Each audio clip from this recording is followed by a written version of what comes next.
Guys, dito daw ay merong multo. Napakapanganib daw dito. Kaya dito ako naglakad. Hinanap ko nga ako may multo dito. Nag-uumpisa ako maglakad hanggang sa natatakot na ako.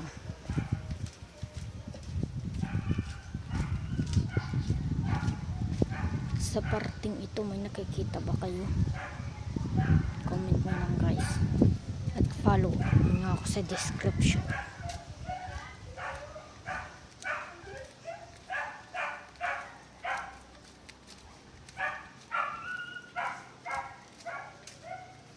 At mga ka-idols, ako to si Nigel M. Peñaflor. Follow niya ako sa TikTok at saka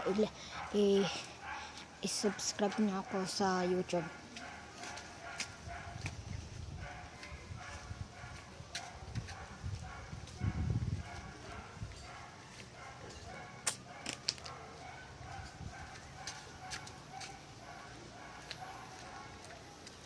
Babalik ulit tayo guys. Meron tayong nakita.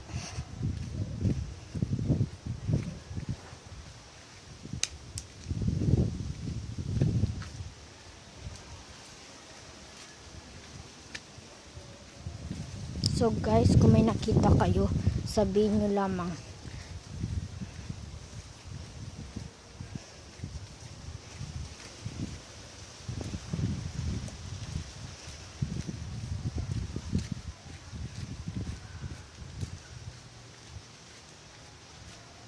So guys, wala naman. Kung meron kayo nakita, i-subscribe nyo ako. Kung hindi naman, like nyo. Goodbye guys.